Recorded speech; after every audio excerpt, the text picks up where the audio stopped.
Your Excellency, Minister Choulet, Minister Hu, distinguished guests, and especially our Chinese hosts for making this such a wonderful occasion. I celebrate the content and the spirit of the speeches that we have heard this morning.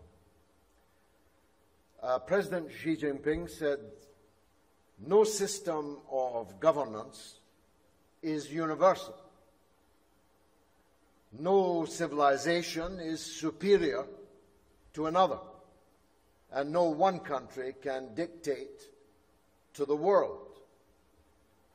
The problem is the masters of war do not accept this. They brandish their exceptionalism, their manifest destiny. They brandish their system of democracy, which I shall briefly try to examine.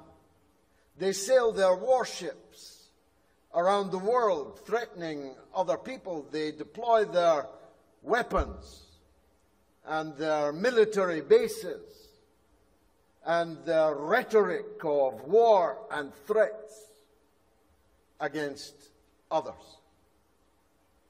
Professor Sachs just quoted Aristotle and Confucius.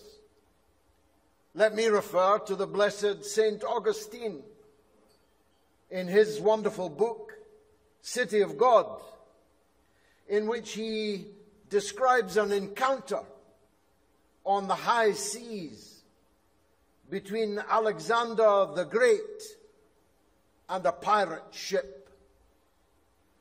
Ordering the pirate ship to halt, Alexander demands, "How dare you terrorize the waters as a thief?"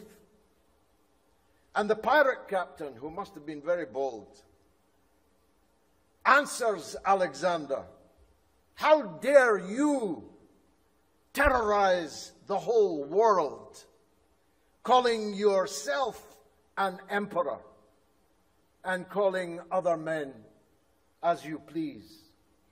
Isn't that the world we're living in right now, millennia later?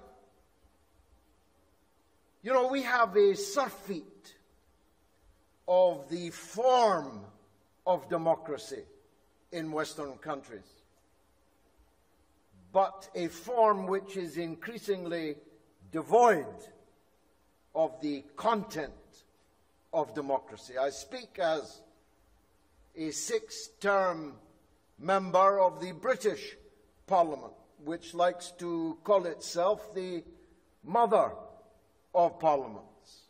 Almost 30 years I sat in an august hall with lots of flummery and wigs and rules and regulations.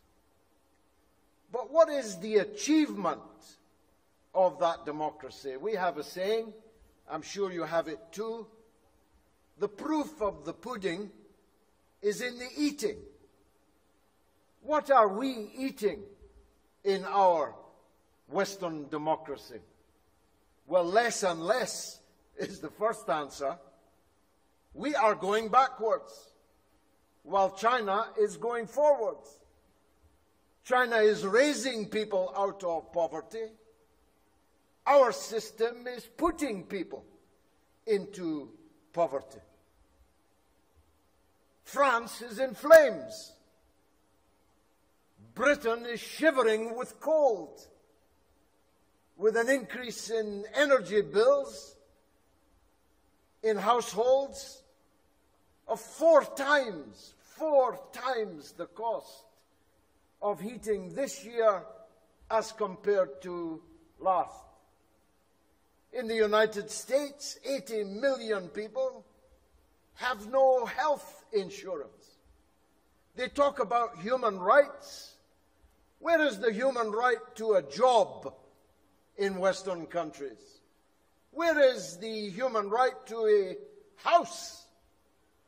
Ask the growing numbers of people living in tents in San Francisco and in many other parts of the United States? Where is the human right to health? The proof of the pudding is in the eating. Or to use a Chinese saying, what is the point of a cat, black or white, if it doesn't catch any mice? Your system is the one that is moving forward. Therefore, to what extent is our democracy superior to yours? Because we have the form of elections. His Excellency, the former Prime Minister of Thailand, said there was increasing polarization in Western democracies. But I beg to differ. Actually, in Western democracies, we have two cheeks of the same backside, two sides of the same coin. Sure, you can vote for this party or that party, but both parties stand for the same thing, have the same program, essentially, of neoliberal economics and imperialism abroad. What kind of choice is that? As I heard a wise man, Chinese man, say on television, in China you cannot change the party, but you can change the policies. In Western democracies, you can change the party, but you cannot change the policies. It's 25 years since I last spoke in Beijing, so long ago that the present foreign minister of China was one of my audience taking notes at my speech. The kind of development we have seen in China over these 25 years, particularly over the last decade, is a lesson to other so-called democracies. We live in a world where some countries arrogate to themselves the power of diktat. What a contrast with China. This is the first day of Ramadan. I have all of my life been closely associated with the Arab world, with the broader Muslim world. China achieved more in the last few weeks in bringing together Saudi Arabia and Iran, the schools of the Sunni and Shia branches of Islam. China achieved more in the last few weeks than decades of Western domination, including, as my good friend, His Excellency, Senator from Pakistan, reminded us. This is the 20th anniversary of an entirely illegal invasion of a sovereign member of the United Nations, which threatened no other member of the United Nations, in defiance of the Charter of the United Nations, in defiance of international law, in which millions of people were either killed or maimed or displaced, dispersed as refugees, and fanatic extremism was generated.